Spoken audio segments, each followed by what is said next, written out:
Welcome, everyone, to the 2024-2025 Speaker Series hosted by the Forum for Equity in Elementary Mathematics. I'm Cynthia Colon, and we would like you to know that today's webinar is being recorded so it can be posted and shared on the Forum website. We also like you to know that we have reserved some time at the end of the presentation for some questions. You can submit questions throughout the session via the chat box to the Q&A host. Before we begin the presentation, I would like to introduce to you the Forum. The Forum for Equity in Elementary Mathematics is a web-based resource hosted at TURC in Cambridge, Massachusetts. TURC is a nonprofit organization whose mission is to improve math and science education. As part of its mission, TURC is committed to modeling how diversity, equity, and belonging can improve STEM education and research practices in order to create a supportive, inclusive learning environment and equitable outcomes for all. The Forum grew out of a long-time TURC project, Investigations in Number, Data, and Space, a K-5 mathematics curriculum funded almost 35 years ago, in part by the National Science Foundation. While the Forum is informed by our decades of work on investigations and the professional development related to it, the Forum is not curriculum-specific because equitable teaching and learning applies to every classroom in every school, regardless of the adopted curriculum materials. The Forum, launched last fall, is intended to be a place for educators to reflect on and discuss equity, access, identity, and agency in the K-5 mathematics classroom. Its goal is to provide resources, opportunities to broaden and deepen perspectives, and to open up discussions among educators who are pursuing equity in mathematics learning for their students. One such resource, which is guiding much of our work, is a framework for reflecting about equity in elementary mathematics classrooms. This framework identifies 4 areas for consideration when reflecting on equity and mathematics and considering action at the classroom and school level. These are deep and rigorous mathematics, equitable participation in a collaborative mathematics community, strength-based assessment and accommodation, and connections to students, their families, and their communities. This year, the speaker series is organized around these 4 areas.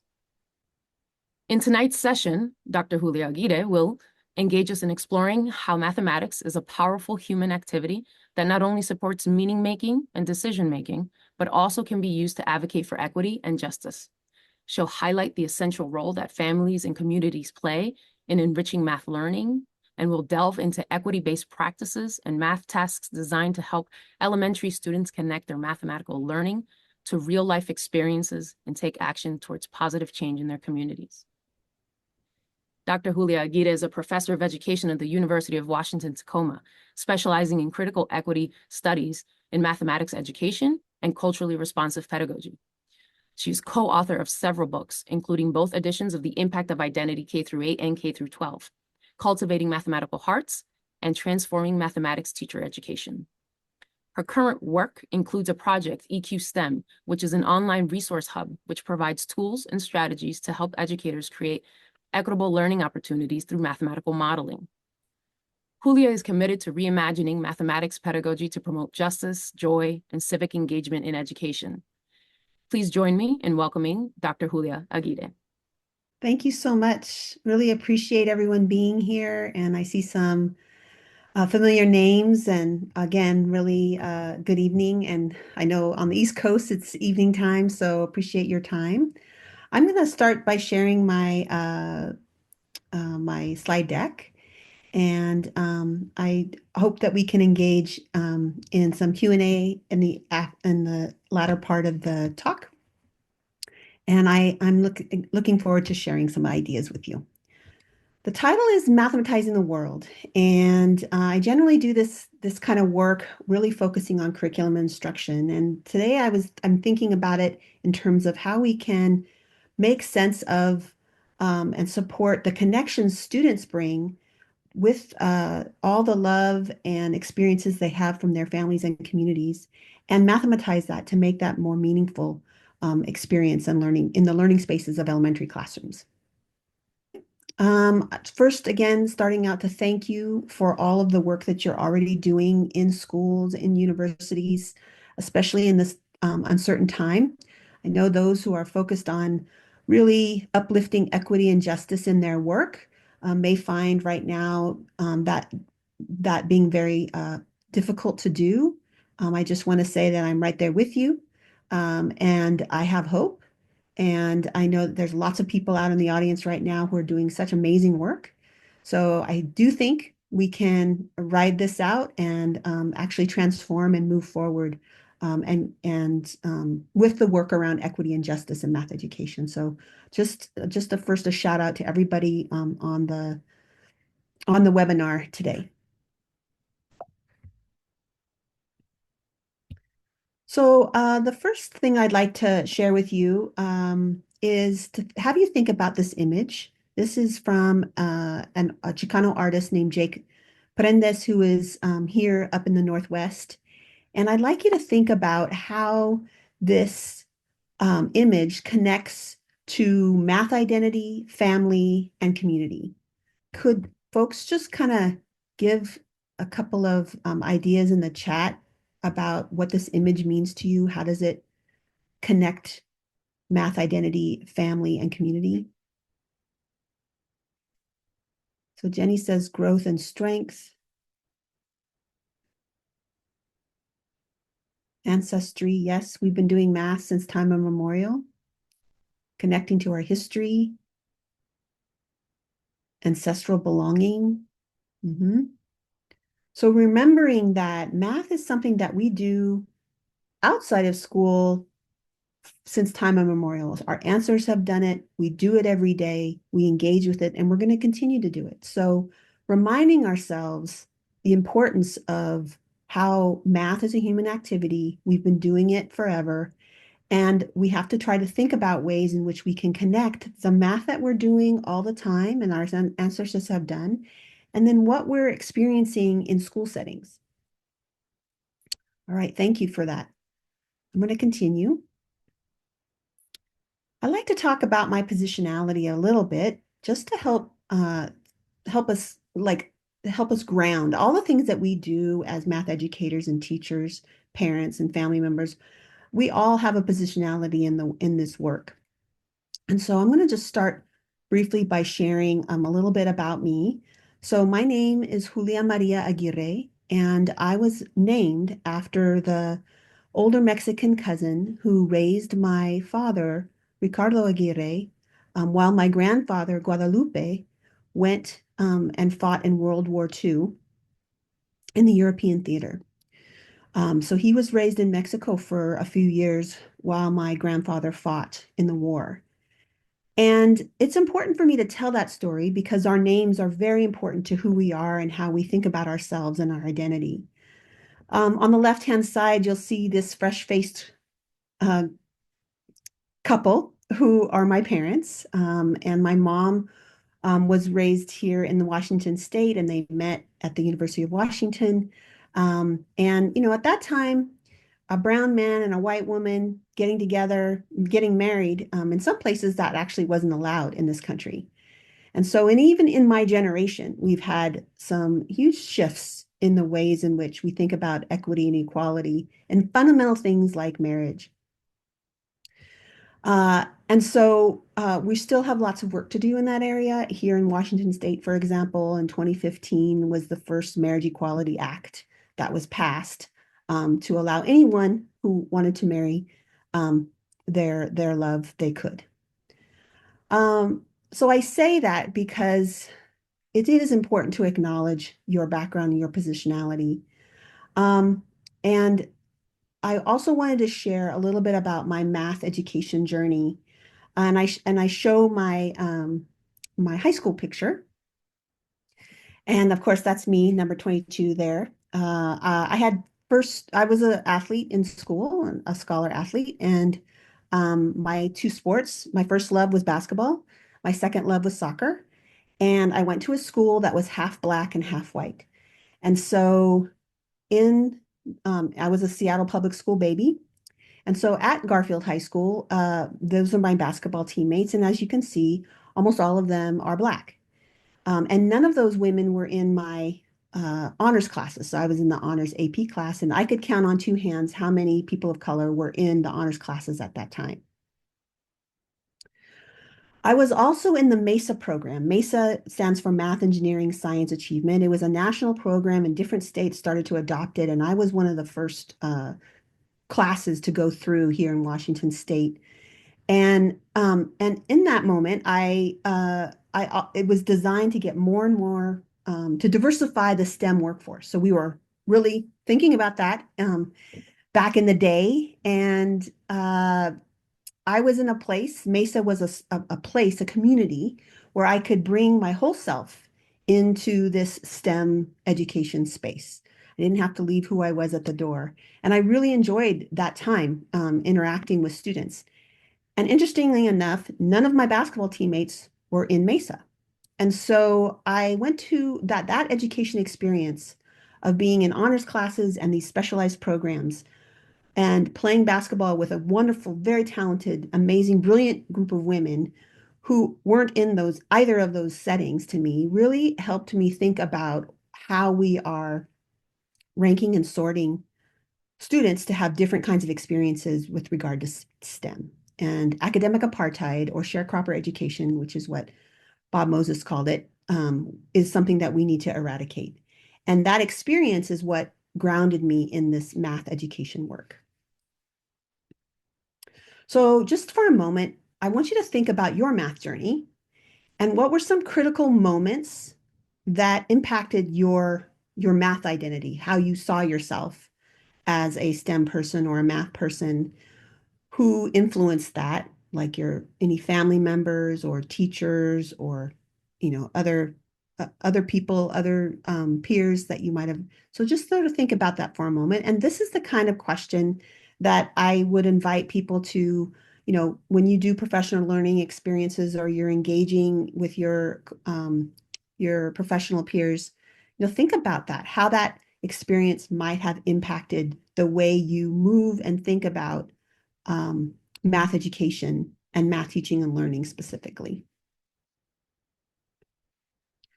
So today, I just want to have us kind of think about and reconnect to our math vision and our commitments to equity and justice.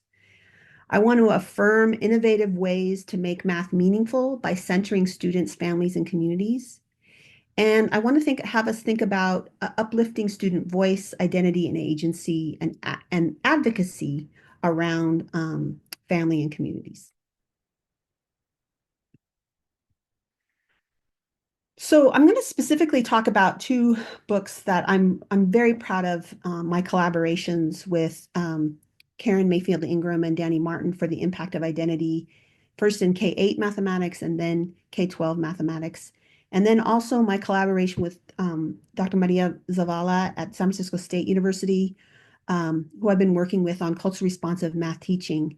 So I'm going to talk about both these frameworks and some ideas around that, specifically on how it connects to family and community. And I want us to think also about these transformative spaces. And I call them transformative because all three of these are super important to the work that we're doing in mathematics education. They're like a three-legged stool. You need all three legs. And if you're missing a leg, it's not going to be very sturdy. So I think a lot of the work that we've done around equity and justice in math education has actually been in curriculum and instruction. And that's makes sense, right? We're educators, we're teachers, we're in those settings. Whether you're doing it in informal learning settings like after school programs or summer programs like Mesa, or you're doing it in schools. Um, a lot of the work that has been done is thinking about curriculum and instruction. The another bucket that we have to really, or space we have to really focus on is beliefs and structures. What are our beliefs, our values, and what are the structures that we put in place that reflect those? And then the third space that I feel gets the least amount of love is family and community partnerships. And so I've been asked to talk about that, and I'm going to focus on that. So I just want you to know that family and community partnerships are just as important as the other two, and they're all really important to our three-legged stool.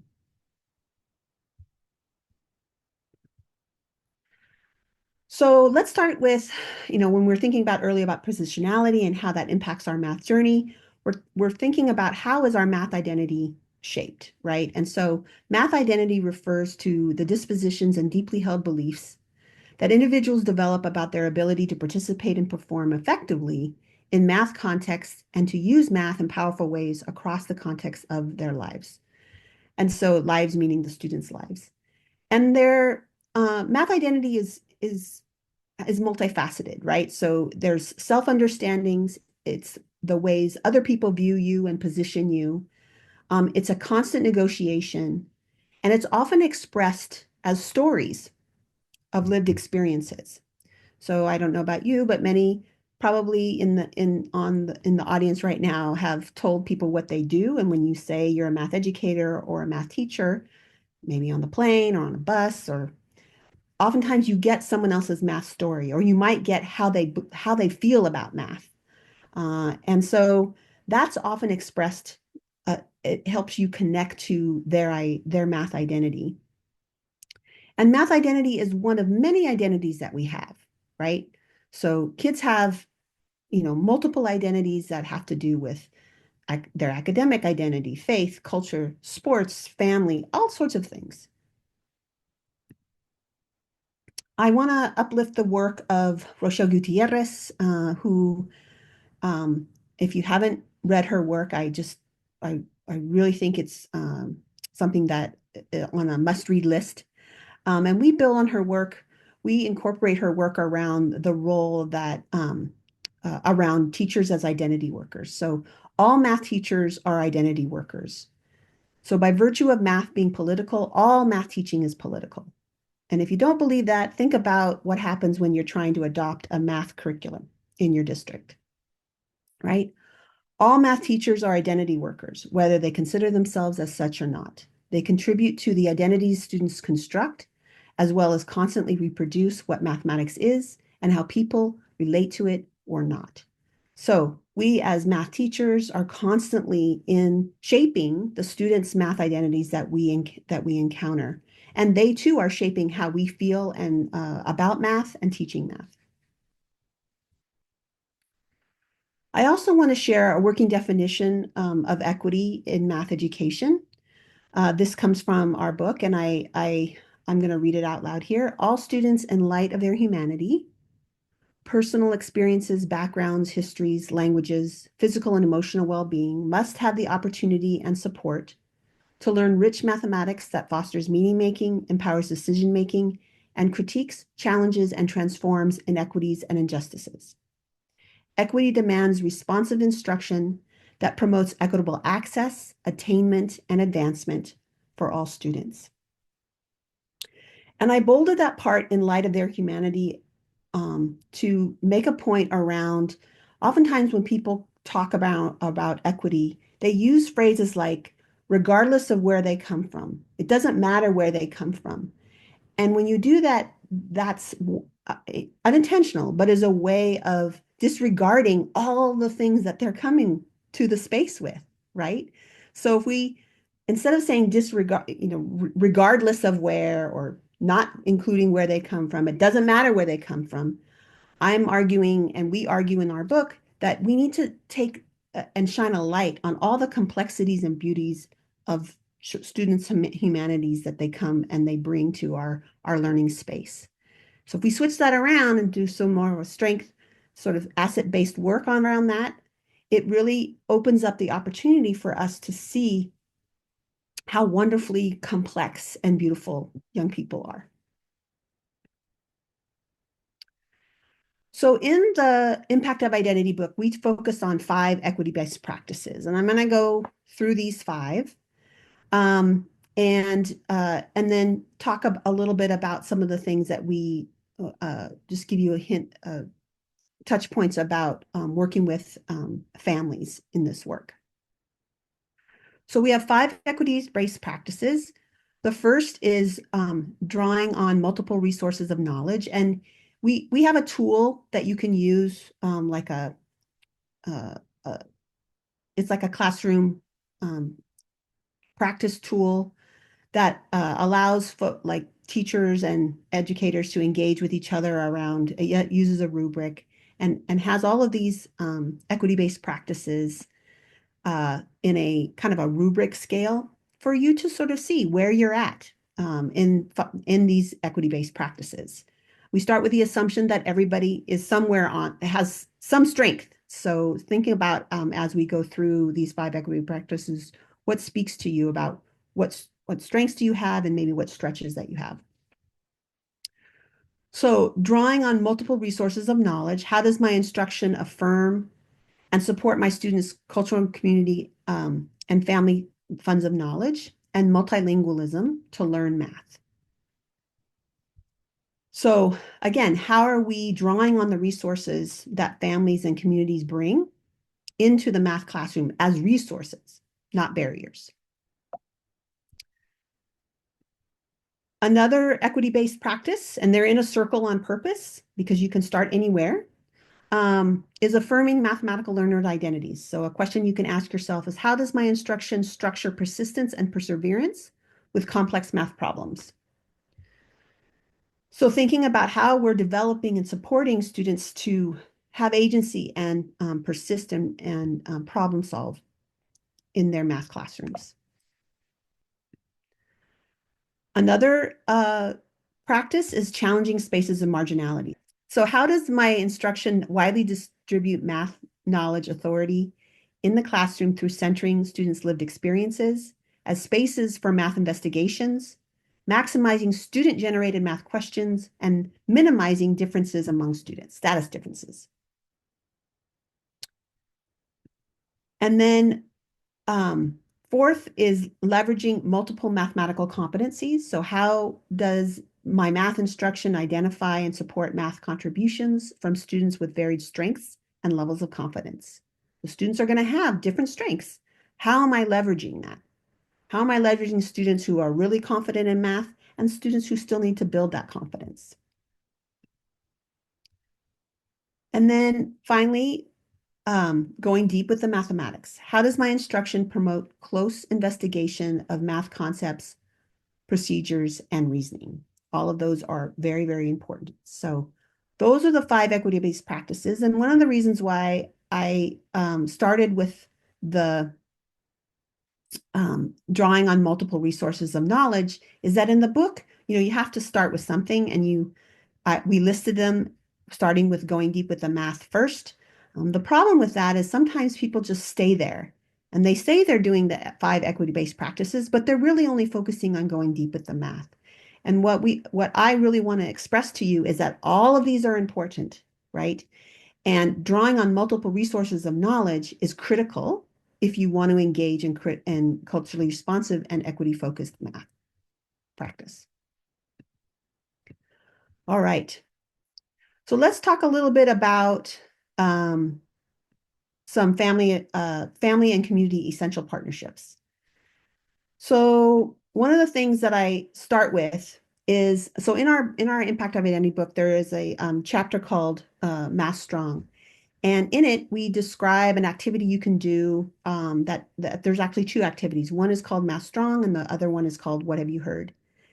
And in the What Have You Heard activity, it's designed to lift up and sort of surface beliefs about different groups of kids and working with them in math.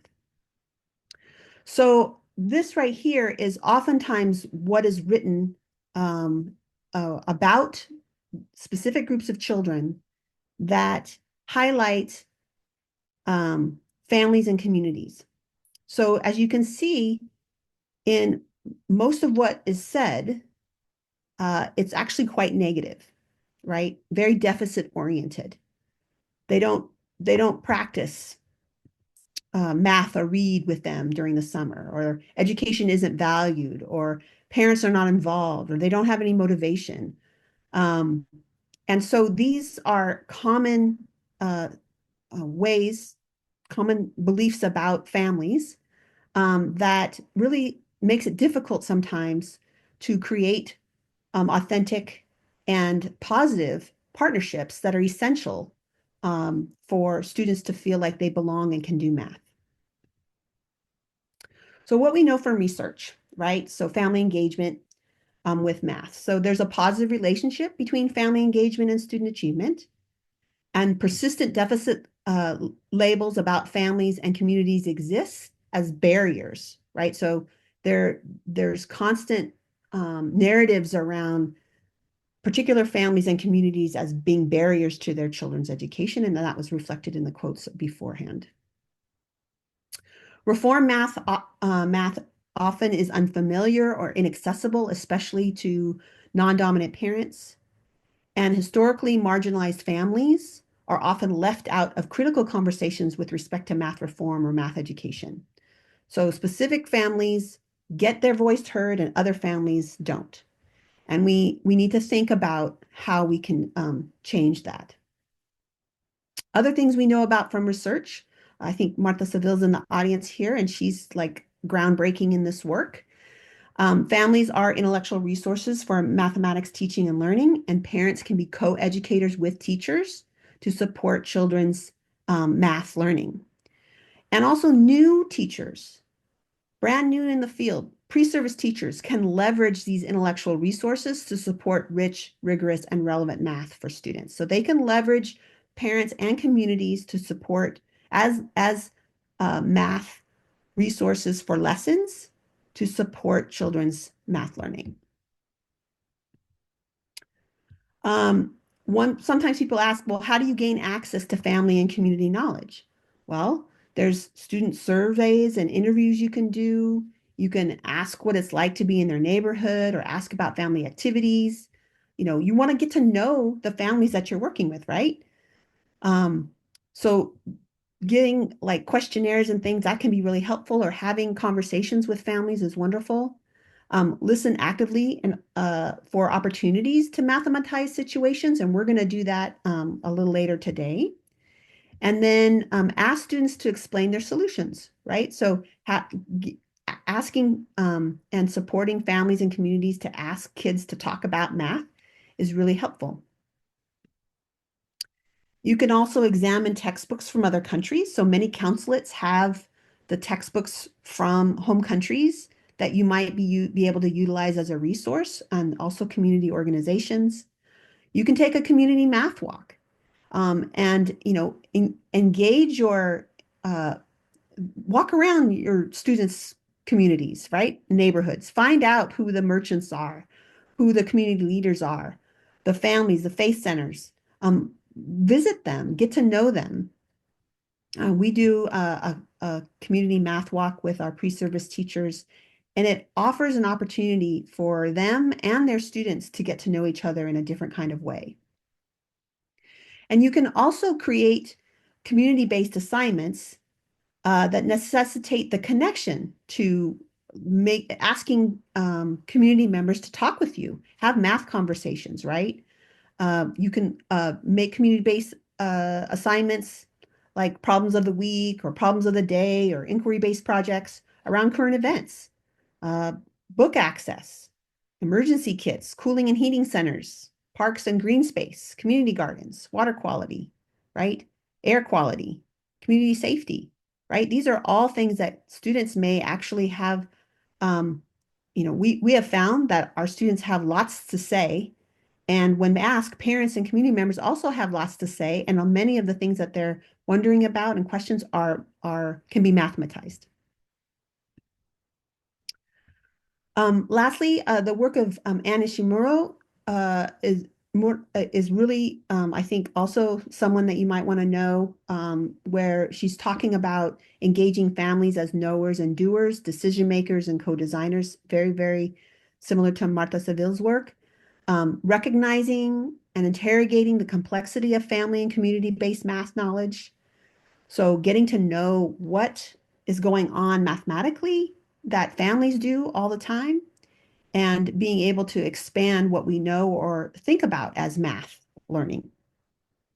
And then deepening understandings of families and communities' roles in the development of their multiple identities. How can we deepen our own understandings of how families and communities support academic math, racial, and cultural identity? This is one of my favorite slides. I want to thank my colleague Karen Mayfield Ingram. She's done a lot of work at UC Berkeley in family math on the Lawrence Hall of Science. And I really look to her for some important ideas and sort of fundamental um, assumptions about families. So all children can learn math, right? That's what something that we actually have to believe. All families have dreams for their children and want the best for them.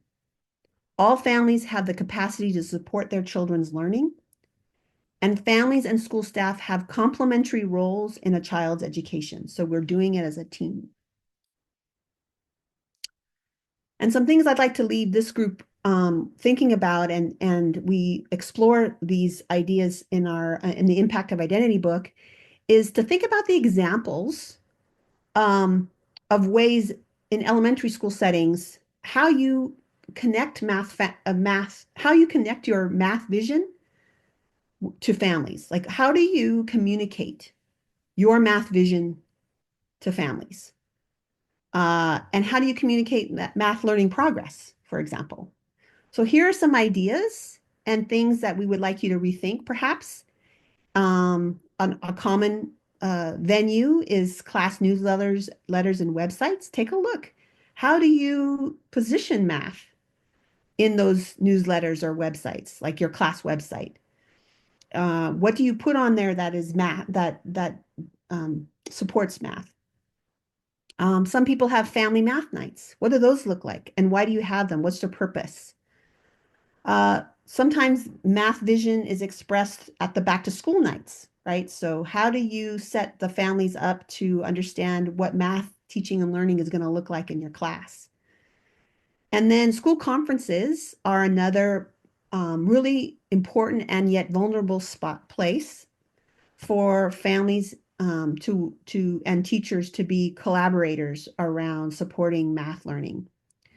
And so in our book, we have two chapters devoted to, uh, at the elementary level, particularly devoted to how you support and engage and perhaps rethink the common routines that we have in schools that are designed to support and engage family and community members around math vision of teaching and learning.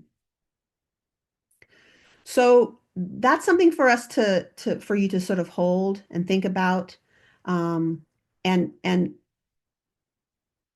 connect with the idea that all of these examples, class newsletters, family math nights, back to school nights, school conferences, also have an impact on how students on a student's math identity, right? And how their family thinks of them as math learners and how you're thinking of them as math learners.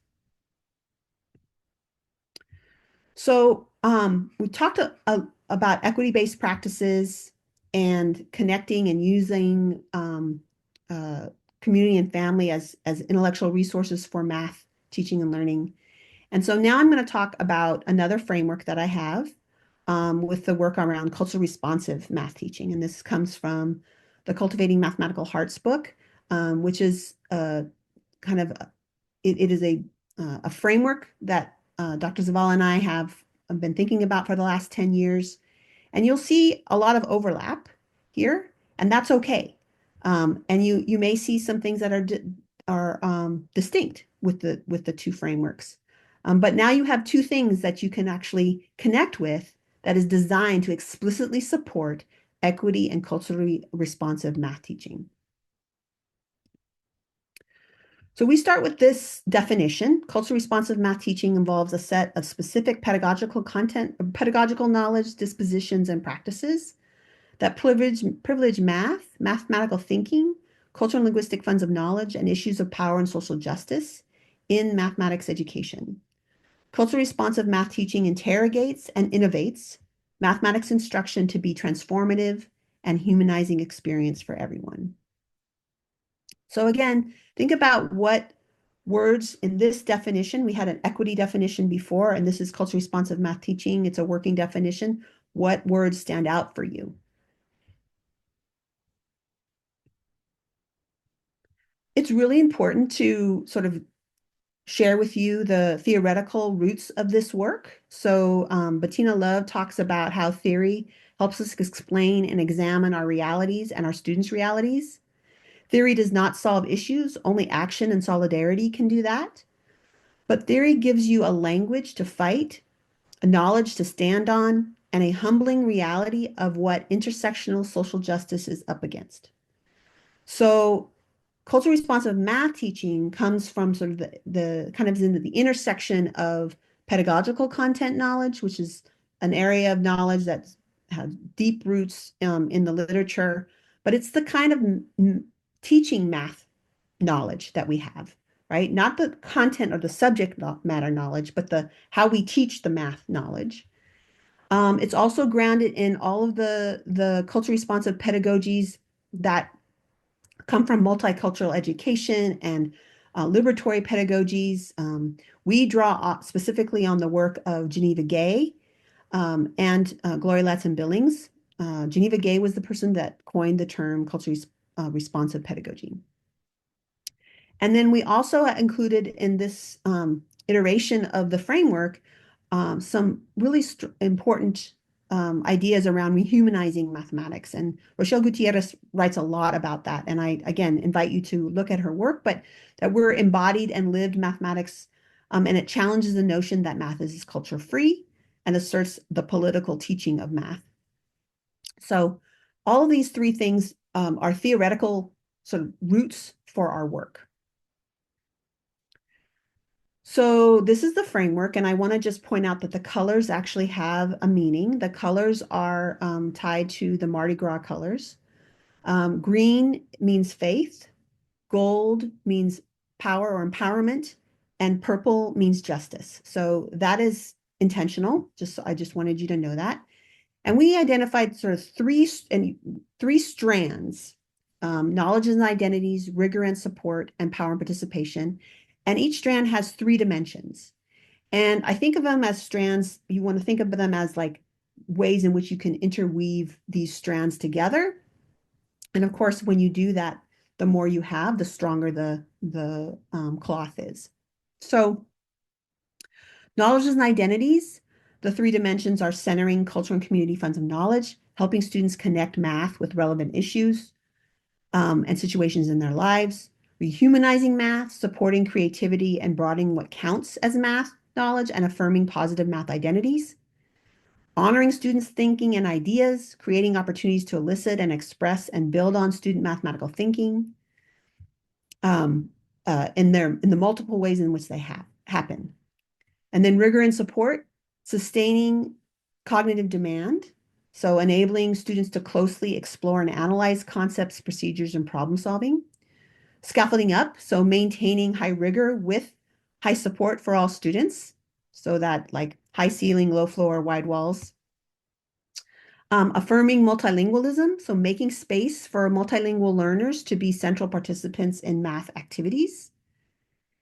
And then power and participation is distributing intellectual authority. So distributing mathematics authority to make space for multiple forms of knowledge and communication that actually comes from a variety of people in the room, not just the teacher or not just a few students or not just the text.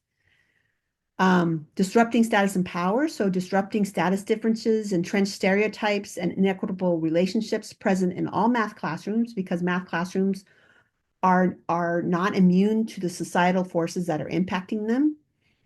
And then analyzing and taking action. So supporting students to use math to analyze, critique, and address power relationships and injustice in their lives.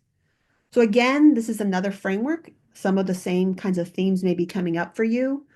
Think about those strands as ways in which you can weave them together in your practice to come up with a beautiful tapestry. So in the last remaining time I have with you, I want to share kind of a routine that's called Mathematizing the World. And this is something that you can take and do tomorrow if you would like.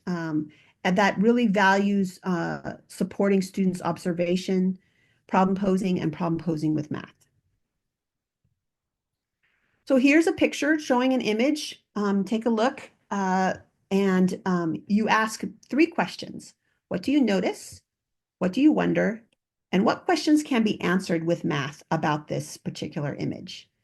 So we don't have a whole lot of time, but I'm going to show you a series of images that you would then ask these same questions, right?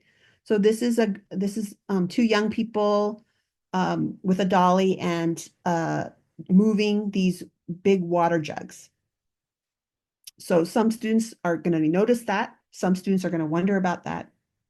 And then some students might be asking questions like, well, how fast do they go through those water jugs at that place? Here's another one that's has been used by some teachers where I live. This is a fish tank of salmon, a little salmon fry, if you will. And so you can ask these same questions. What do you notice? What do you wonder? And what math questions do you have about this picture? In celebration and recognition of Lunar New Year, this was a set of images that another teacher used in our, this was a second grade teacher to lead into a math modeling task. Again, the same questions. What do you notice? What do you wonder? What questions can be answered with math?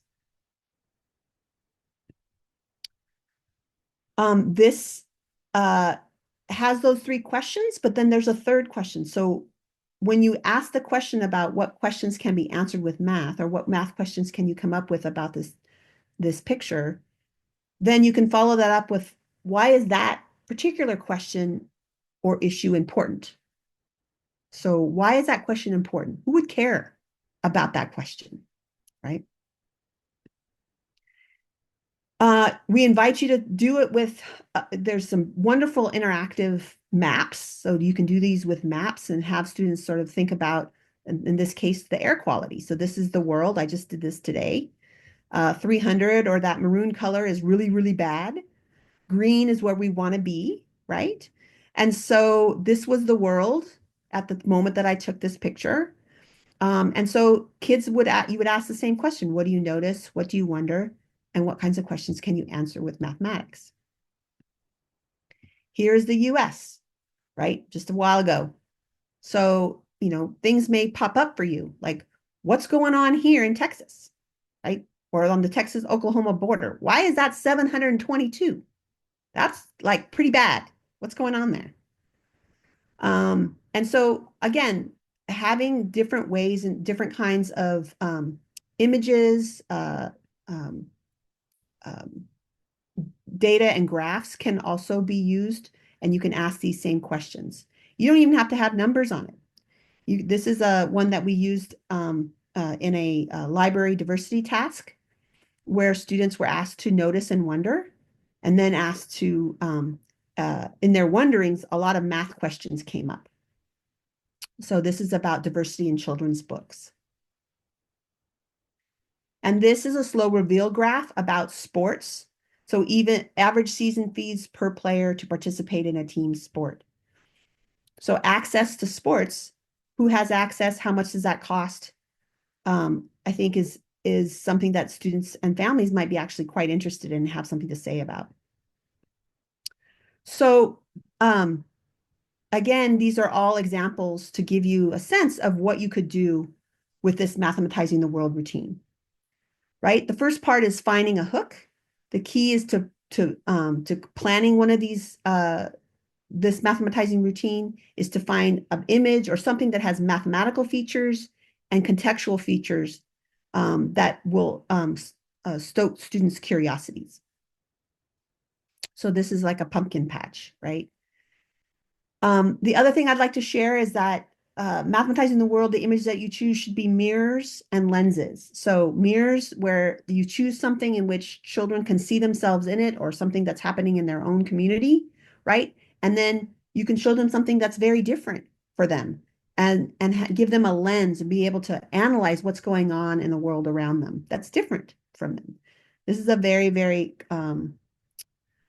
popular, that crocodile is very, very popular image that we've used. So the three questions: what do you notice? Builds observation skills and supports making connections. What do you wonder? Builds problem posing skills and fosters curiosity and creativity. And then what questions can be answered with math? Builds meaningful problem posing and empathy, humanizing skills with math. And those questions, again, that can be answered with math, you can follow that up with, why is this question or issue important? Why should we care? about the question or issue? Who else might care? And why is it might that why those folks might be this issue be important to them? And given our current times, I think building empathy and humanizing skills with math is would be really, really helpful. Just a quick view of this. This is one of our most popular pictures. As you can tell, this is a very, very gigantic crocodile. I'm going to show you some student work. So the teacher records ideas, what they notice. This was a third grade class. What do you wonder? And then what questions could be answered with math? And then you can see that some of the wonderings already had mathematical questions as part of that. And so the idea here is to, again, build, if this becomes a routine, just like a number talk, this becomes a routine, students start to ask these questions all the time. They start seeing things and they start asking and wondering, right? And that's what we want. So people can use this mathematizing the world routine as both a standalone routine, like you do a number talk, or a launch into a lesson. All right, and we have a planning guide at our website for EQ STEM, so www.eqstem.org. There's lots of modeling tasks, and this routine we'll have videos of teachers doing this routine. So we invite you, we have a planning guide to help you walk you through the steps on how to do it. So please feel free to utilize that. I also want to just show you, this is a picture that I took at a library at an elementary school that I saw where they were asked, what will you do to promote peace, justice, and equality? And these are things that young people said in the elementary school about what they were going to do. And then what is peace was the other a poster. And I think one of the things that's so heartening about this is that young people have ideas, right? And many of those ideas are, things that we should, as adults, should be listing, as well as there are opportunities for you to mathematize context ideas for students as they are really thinking hard about their future world, wanting peace in that world, wanting justice in that world, and wanting equality in that world. So look for opportunities. Here's some examples of ways in which you might think about certain questions that promote community justice tasks. So do we have enough? How do we know this is a fair situation? How can we help others in similar situations? What actions can we take to inform others and make things better? So again, these are just some examples of tasks that we have done with teachers and watch teachers like empower their students to take action and help their communities. So I just invite you to this is the time to innovate, right? To integrate equity-focused and culture-responsive approaches to mathematics teaching and learning, and to amplify student voice and agency through meaningful tasks that affirm math identities and leverage family, community, cultural funds of knowledge and experiences. So we need to innovate. Here's 2 frameworks for you to help you think about those things, as well as lots of other resources that we have, right? So it's not that we don't have the resources. I invite you to get your library going and try some of these activities. So thank you very much. I am just really want to express my gratitude for your ongoing commitment to a more just and humanizing math education. Thank you so much, Julia. It's actually, we have some time left for the Q&A portion of the session. So questions came into the chat. And the first question that came in says, how can math teachers make sure they can honor the diverse cultures and perspectives of their students? I mean, I think that part of this is really, like we talked about before, getting to know your students, getting to know their families, having conversations, walking in their community, doing parent visits, like home visits. That's essential. We stop doing, for some reason, home visits when they get to elementary school, and we certainly don't do it in middle school and high school. So we have to ask ourselves, why is that? Because that's an opportunity for you to get to know families and communities where they're not coming to you, but you're going to them. And people have asked before, like, well, what if our students are experiencing, um, uh, you know, temporary shelters, or they're homeless or houseless? And the idea here is then find a place where they'll meet you, park, library, someplace, community center, faith center, figure out ways in which you can collaborate perhaps with community centers or faith centers to bring an opportunity to get to know each other as human beings. And sometimes I think our school settings uh, forget how much we need that human to human contact and humanizing and connecting. It's really good for our hearts and our physical beings, our mental health to communicate and collaborate and connect. So I think it would be a really great idea for people to sort of reinvest in that, right? Find ways to showcase what students are doing in and out of school, highlight that to families and communities, and get to know them. Absolutely. Thank you. And we have one more question here, which I think you've given a few examples, but it said, can you give examples of successful collaborations between teachers, students, and families? Uh, well, I mean, I would just say read Martha Seville's, all of Martha Seville's work. You should read. I think that there are multiple projects and ways in which, again, there's like projects that people can do, but I also think there's small routines people can do, right? You can, how much do you put in to like reconnect with families in your classroom newsletters? How do you uplift kids' ideas in math and showcase them to to to both the school community and outside the community? And then I will say the Mathematizing the World routine, what people have done is a riff off of that is have the kids give an opportunity for families and communities to come up with images to bring to class, right? So they get a chance to like talk with their families about what would make a good image and why that would make a good image and why that's really important for them to bring. um, Another example are like these me pockets where students bring in things that are really important to them and their families and their communities, and they share that. But there's this another opportunity to do sorting, to find commonalities, um, uh, and ways in which you can mathematize what that people might be bringing in the images or in the items that they bring, and then connect that to the mathematical concepts and procedural fluency and problem solving we want the students to engage with. Well, Julia, thank you so much for tonight. And in closing, Sure. we wanna just thank you for engaging us, right? In the importance of connecting mathematics to students' lived experiences and the powerful role that it plays with families and communities in their learning. Um, I'd like to share that we have some upcoming speakers. So in the next speaker series,